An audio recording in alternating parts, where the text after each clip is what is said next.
podcast called Jellison podcast. He probably doesn't remember this at all. Yeah, record together. It's easy. This is kind of real. Like, holy shit. And so it's really cool to get to be a part of that. Hey, you know how it is, though. Hey, when you now tune into the biggest ever. We're not here just to take part. We're here to take over. I don't remember that. That's crazy.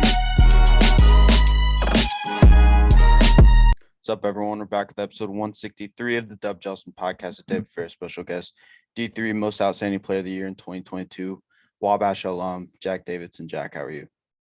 Hey, Dub. Thanks for having me on, man. Happy to be here. Yes, sir. Had to have you on. You're a legend in these streets now. Graduating from Wabash, absolute killer. You've been hooping around INDY all this summer. How's that been going for you? Yeah, it's been great. Just been working out. I'm putting a lot of time in, and playing in a couple pro-ams, playing in Kyle Guy's pro-am, which has been a lot of fun to play against that elite competition. Been playing pretty well there, and then also been playing in the City League, which is a lot of overseas pros, former D1 guys, and it's just been great to play against a lot of the local indie competition and see how I stack up against those guys. It's been a lot of fun. I don't think Indy could be in a better place in terms of all different things going on. You got Dizzy runs the City League, Legends League was going on. You got a bunch of dudes playing in the TBT, and then you got a bunch of guys going and playing in like Summer League and things like that in the NBA. I mean, anywhere you want to go, you can go hoop if you're an Indy guy now. That's the great thing about Indy is almost every day there's runs going on. There's so much elite talent around the state that you're able to get good runs in. You're able to play against elite competition, improve your game over the summer. And Kyle's done a great job putting together that pro-am. It's really well run, really good competition, NBA format. So it's just been a lot of fun playing in that and just improving my game playing against a lot of these great talents in Indy. And I think a lot of people are kind of building off of each other and taking inspiration from each other because David Froge, I don't know if you know him. He played at Newcastle, going to UC Claremont, I believe. I mean, he's starting runs in Newcastle now. I saw that. Yeah. He's been texting me, trying to get me down there. So I'm going to have to hit up a run there as well.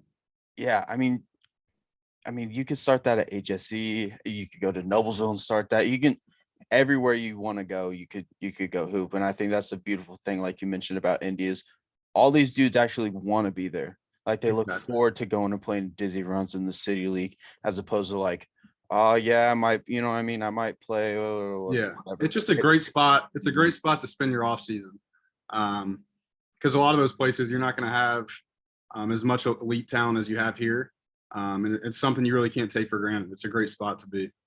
And Dizzy, I've been fortunate enough to know DG and Kyle a little bit, so they allowed me to come and kind of be a part of the media team and get that feel. Dizzy runs is something else, man. I've absolutely loved the first 2 weeks. It's been great, and it's been a great show out from the fans too. I mean, the place has been pretty much sold out both weeks we played, so it's been a lot of fun. What's it like to go up against all those high level guys like Kyle, like you mentioned, and I mean Lance is there, and there's some Purdue guys. There's some more NBA guys coming through the pipeline here soon. But what's it like to go up against those guys that you wouldn't ordinarily get to go up against? Yeah, I love it. It's something I strive for because I want to be able to play against those guys and compete with them and be on their level. And as an aspiring overseas pro, like that's where the level I got to get to. So it's been a lot of fun competing against them, seeing where I stand. And I think I played pretty well so far. So I'm just trying to keep that going, keep improving. But it's just a great avenue to keep getting better. And it's a lot of fun competing against those guys. So. Yeah, you Mangus, Taylor Persons, you guys have all been balling out. You guys we have a good squad. You guys are the most underrated team. Because I've had a lot of overseas guys on, so I was like, Kyle and Taylor and Jack on the same team. I mean, people aren't gonna like. Yeah. Let's just call it what it is. You guys are a bunch of white boys that can ball though, So I mean, some of these guys that maybe aren't familiar with your games all too much, they're like, oh, we can beat these dudes, and then you just go and torch them. What's it been like to play with Kyle and Taylor in particular? Yeah, they're both a lot of fun to play with. I know Kyle's kind of a similar path to me. He played NAIA, but I mean, he's an elite athlete, great shooter, super underrated player. He's really good. And then Taylor, a lot of people know Taylor. I mean, he's just gotten better every year I played with him. He's a lot of fun to play with because he's a great passer, and he's just improved his game a lot offensively, shooting the ball. So both those guys have been a ton of fun to play with, and I think we just spread the court really well with our shooting, and then with Taylor kind of finding us in transition and through pick and rolls and stuff like that. We've been pretty tough to cover, so it's a lot of fun playing with them. I'm looking forward to the next couple of weeks as well. Yeah, the casual fans might not know. They'll come to see, like, Lance was there last week. I'm assuming he's going to be there in future weeks as well. But they go there to see him, and then they see you guys. They're like, "Who the hell are these dudes?" Yeah, Because yeah, you guys don't have that name recognition, unfortunately. exactly. But I mean, getting that opportunity, having Kyle and DG kind of invite you guys in, especially you and Kyle in particular. I mean, what's that mean to you to get that platform, to get that shine, to go up against these dudes? Yeah, I've been really appreciative of Kyle. Like, he reached out to me like 2 or 3 months ago asking me to play, and congratulated me on a great career at Wabash. And I've kind of got to meet him and talk to him the past couple of weeks, and he's just been great to me, complimenting me of how I've been playing. And it's just been a lot of fun getting that opportunity and trying to prove people wrong. Because when you come from the Division III level, like, a lot of people, it gets a stigma like these guys aren't that good, like blah blah. But a lot of guys can play at that level, and I'm just kind of out there trying to prove people wrong. And I know I can play with those guys, but there's a lot of people that have their doubts. So that's kind of the motivating factor for me. It's been a lot of fun to be able to do that. Now, have you always kind of had that chip on your shoulder? I mean, even coming from high school, because your teammates was Zach Gunn, and he kind of got the shine as far as the recruiting and going to Ball State and things of that nature. Do you kind of carry that chip on your shoulder ever since then? Yeah, I think I've always kind of been undersized, counted out, underrated, so to say. And that's always motivated me. And my biggest thing is like my work ethic. I always try to be first one in the gym, last one out. I know that's like a cliche, but like, I try to spend a ton of time in the gym improving my game. And I just love basketball. So it's not like work to me. It's just like, I love it, love being in there. And just kind of having that chip on my shoulder has been able to drive me to keep getting better every day.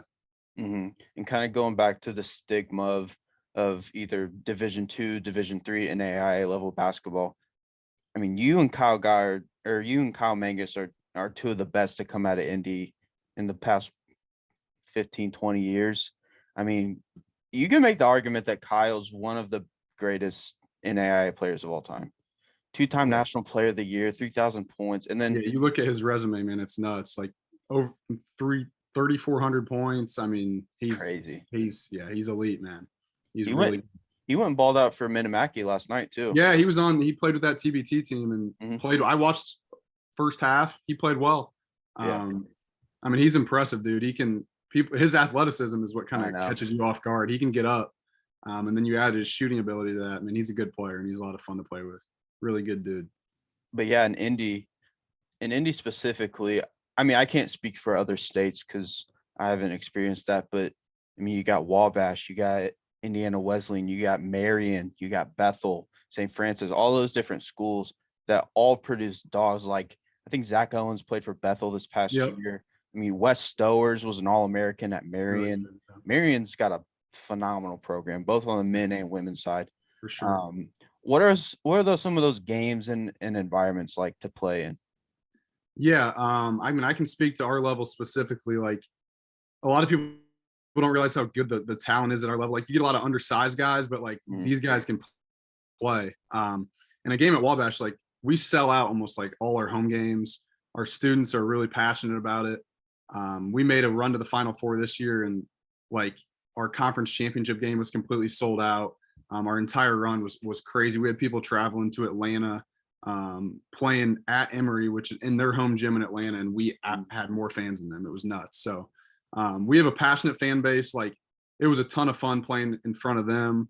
And just like high level Division III games, like if you would have seen some of our NCAA tournament games, you'd have been like, how are these guys playing Division III? I mean, it's a lot of Division I players playing at that level that just got a lot better in college and turned into really good players. I mean, I know 5 or 6 guys that just transferred Division I after this year that we played against in the NCAA tournament. So at really good schools. So there's a lot of talent at that level, and I don't think people really realize that. Now, is that something that you ever considered? Because I know for Kyle, a lot of people wanted him to transfer. Was that the same kind of sentiment for you? Did that ever like cross your mind or come into your thoughts? Yeah, I thought about it a little bit after my sophomore year. Ended up deciding not to do it, and then before last year, I actually entered the transfer portal just to kind of explore my options with a good possibility that I was going to return to Wabash. Ended up getting a ton of mid-major interest, had like 8 or 9 Division I offers, and ultimately just it wasn't what I wanted to do. I wanted to finish my career at Wabash, and with like 1 year, there's just a lot of uncertainty going somewhere new, and I just loved the coaching staff at Wabash. I knew we had a really good returning group. Knew we had a chance to make a deep run in the tournament, which we did. So it really worked out for me to return. But at times I did think about kind of exploring other options and seeing what was out there. But ultimately, Wabash was where I wanted to finish. That's really impressive, honestly. Just it kind of speaks to your character of, hey, these guys brought me in, these guys recruited me, I committed to play for them. You go back there as opposed to, like you said, 8, 9 Division I offers.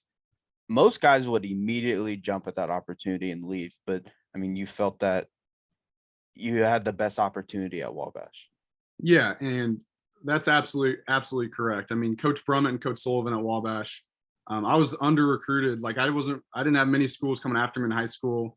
And they pushed for me hard. They recruited me hard, brought me in, gave me an opportunity from day one, started every single game I played there. And they're just more than anything, they're great people that I loved being around. And I just wanted to finish my career for them. And then just making that decision, like you got to have a lot of good people in your corner that can talk you through the decision and all the factors that go into it. And I have a lot of good people in my corner, great family, girlfriend and stuff like that. So like having those people in your corner to kind of talk you through those things is really huge as well.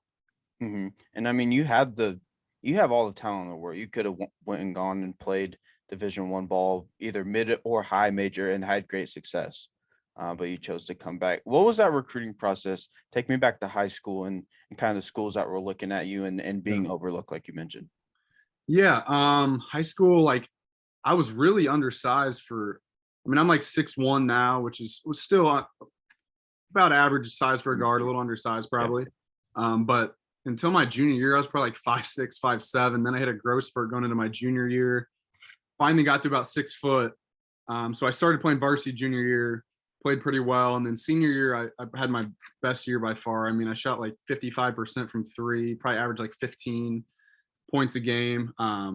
Zach Gunn was obviously our best player, and we had a really good team. I think we were like 24-3 or something like that. Ended up losing in the sectional final, which sucked. But even after that year, like I was still pretty under recruited. I had an offer from UNDY, and then a lot of Division IIIs, Wabash, DePaul, and ultimately, like I wanted to get a good education, and then play for coaches that trusted me and recruited me hard, and that was Wabash. So that's kind of ultimately how I came to that decision.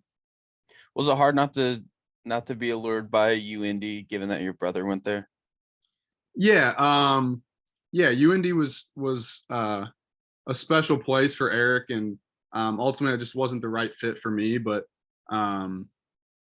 yeah, I think it would have been cool I would only played with him 1 year, so it was like it wasn't too much of a factor. I kind of wanted to make my own decision and what was best for me. What were those in the backyard, in the driveway, those games like growing up between you guys? Yeah, he always pushed me to be better because he was always one of the best players in his class, one of the best shooters. So just kind of learning from him helped me a ton. Playing one-on-one, he would always beat me growing up. He hasn't won a game in about 6 years now, but growing up, he always beat me. So I have to give it back to him now. But he was a big inspiration for me, just seeing how he worked and how good he was. It inspired me to continue pushing to get better for sure. And obviously both of you guys coming from HSC. I mean, I was thinking back doing prep for this podcast. I mean, you guys have probably had the best overall program in Hamilton County as especially in the HCC. I mean, against the likes of like Carmel, Fishers, Westfield's kind of blowing up now, but Noblesville, all those schools. You guys have had the most amount of guys heading to the next level and having that level of success. Yeah, HSC is a great place because like you got to really earn it. There's a ton of good players. I loved Coach Satterfield there playing for him. And yeah, HSC, it's just you got to earn it. There's no handouts. Like you're not going to just walk in and make the team. Like you gotta work for it. Especially like a guy like me that's not the most athletically gifted or something like that. So that definitely put me in the right spot. And playing, not only that, it's like you're at HSC, you're playing against every elite team in the state. Carmel, Fishers, Warren, all the mixed schools. So I mean, you have elite competition every single night you step out there. And that really prepped me for going into my first year in college and kind of being ready for that. Whereas, you know, maybe like a smaller school guy, it's kind of tougher to acclimate yourself to the college level. Now, growing up, I always go back to this whenever I have an indie guy on, I feel like, but Gary Harris was the first guy for me to be like, okay, that dude's a straight dog.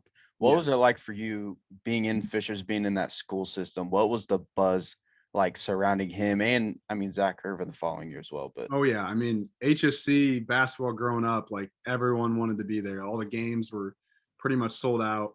And Gary was like the next big thing, dude. He was unbelievable to watch, and I was real young watching him. So like he was a big inspiration for me. And then Zach Irvin was equally, I mean, he was equally as impressive. He was a really good player, also Mr. Basketball. So some of those teams growing up, like you went to HSU, had no choice but to be good, following in those guys' footsteps. So they kind of set the precedent, and the future classes kind of followed after. And then not even to mention Jacoby Bledsoe, who I forget which school he went to. I want to say DePaul. I can't remember, honestly. He was good too. And then Randy Gregory as well. Yeah, NFL player now. I mean, that team was loaded. It was insane. I remember going there. I'm a year younger than you, so I was in 6th grade, I believe. Yeah. And Gary was a senior. So I went when Noblesville played. I went to Noblesville. So I went there, and he was like, he yammed on Jake Mills, I think. And then I went and got I still have his autograph on an IHSA ticket. Oh, I love it. Love it.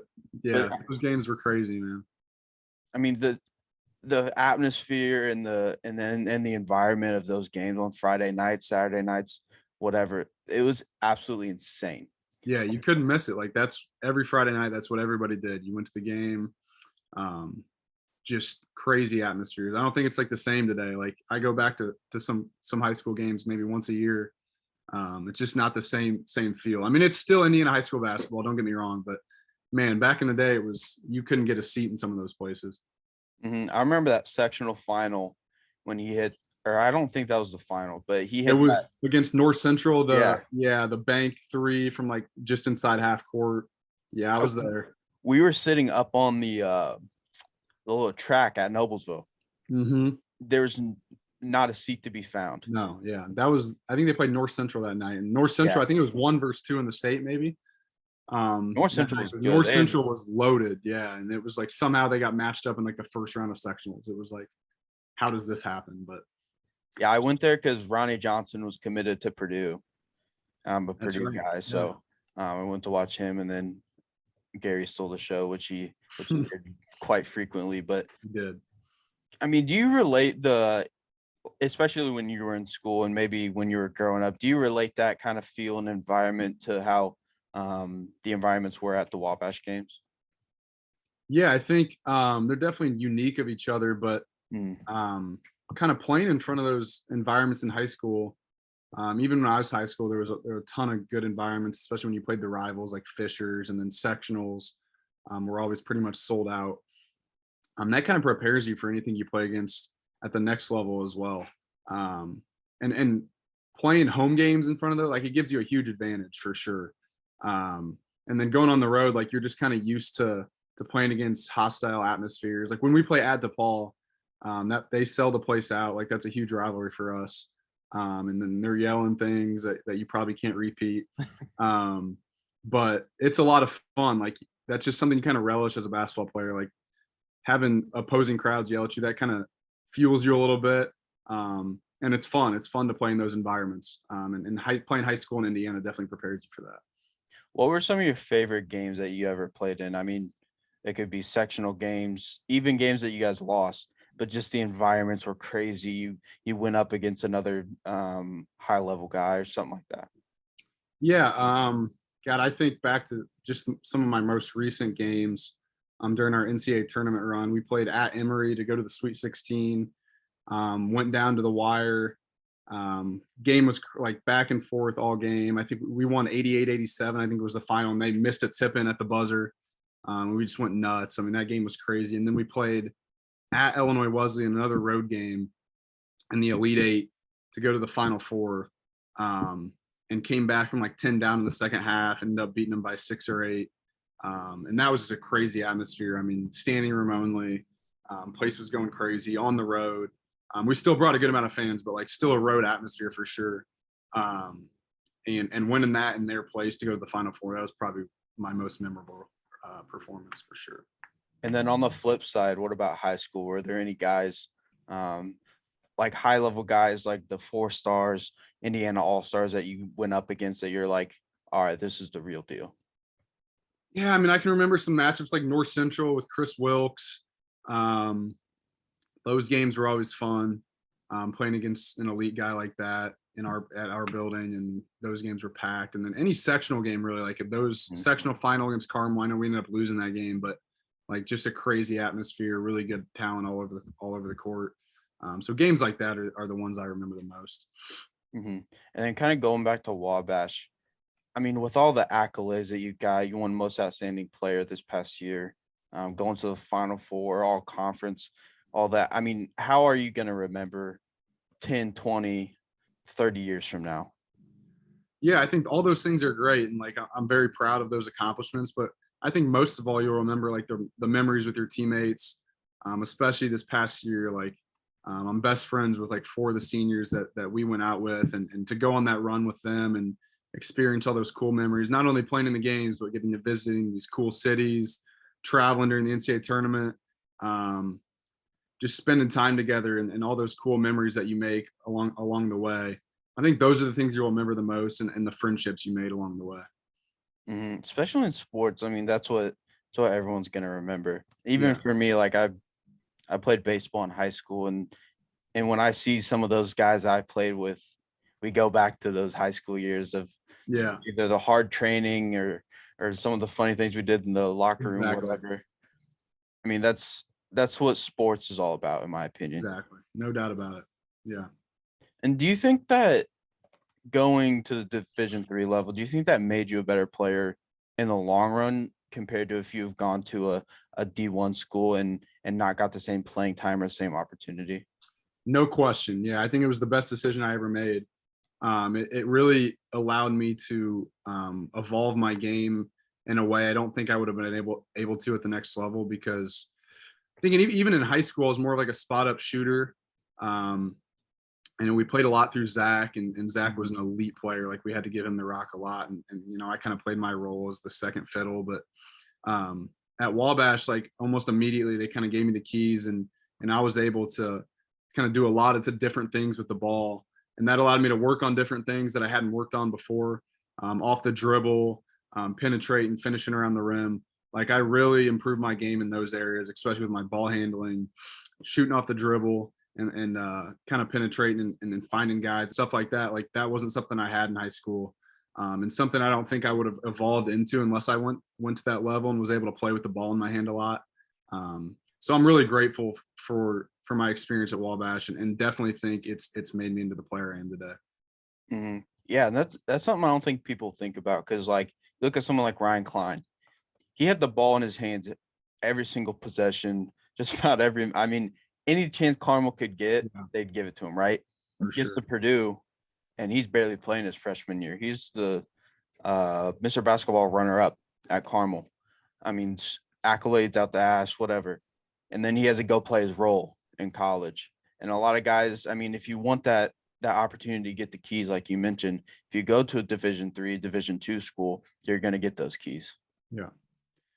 And then every situation's different. Everybody has a different path. Like Ryan, yeah, he had to, but he probably learned a ton that freshman year, and he ended up having an unbelievable career there. And a lot of guys are that way as well. But I was also didn't really have an opportunity to go Division I out of high school. Like that wasn't even an option for me. And I didn't really envision Division III turning me into the player I am today. It's just kind of what happened, and I'm super grateful for what that was. And I think the most important thing for every player coming out of high school is just go where you're wanted. Like there's so many schools that'll recruit you, but they're kind of wishy-washy and in and out. But like you'll know when a school wants you and when a school really thinks you're going to help them win and you're going to be able to play, and you're going to get the best experience there. And that's kind of my biggest advice for high school recruits. And before we wrap things up here, you mentioned earlier you were an aspiring overseas player, and I think that's important because when I had Kobe Webster on, who was also in your class, I believe, he said that he had realistic expectations of the opportunities that were going to present themselves. So why did you, I mean, is that something that you thought, all right, NBA might not be in the picture right now, I'm going to try to go overseas? Yeah, for sure. It's always been a goal of mine and a dream of mine to play professionally. And I think, I mean, I'm realistic. I know NBA is probably not an option for me. 6'1", undersized, not the most athletic, but I know I can play, and I know I can play at the next level. I know I can shoot it with just about anyone in the world. So I'm really excited for what's next. Just kind of waiting and feeling out options right now, but yeah, definitely planning on playing overseas next year and really looking forward to that opportunity. Have you had any conversations with guys, whether you played with them or played against them, whatever, that have gone overseas and they're like, hey, you need to look out for this? Because I've had a lot of overseas guys on, and some of them have shared horror stories of the places they've gone and it just wasn't the right fit. They didn't get paid, whatever. So has anyone kind of been in your ear, kind of guiding you into which situations would be good? Yeah, all the time. There's been so many different guys, just guys that have played in that program, played overseas. There's countless guys that I've just talked to about it and have been very helpful. Where to go, where not to go, their experiences, what they loved about it, what they didn't like about it, the style of play over there, kind of things to get used to. So it's been really helpful talking to people that have already been through it. And, you know, I'm thankful. I think I have a really good setup with the agents I have, and I don't think they'll put me in a spot where a bad spot like some of these guys have been in, you know what I mean? So I'm thankful for that. And, you know, I'm looking forward to wherever I may end up. Yeah. And there's phenomenal leagues everywhere. Cause I mean, like a couple years ago, Michael Beasley was playing in Puerto Rico. Yeah. The Chinese basketball league, they had like Jimmer, J.R. Smith has played there. Lance Stevenson's played there. Japan, they have like John Octius, Deshaun Thomas. Yeah. I mean, Turkey's one of the big ones. I know Sam Decker, he played there. I mean, there's phenomenal basketball all across the world, and I don't think people really realize it. When did you have that moment of like, oh, I mean, I can go make a bunch of money, and there's still phenomenal players in each area? Yeah. I think like kind of midway through school, I kind of realized I wanted to keep doing it, and started kind of looking in that path. And yeah, there's, like you said, there's just so much elite talent all over the world. And there's a lot of money in those Euro markets too, like Euro League, Euro Cup.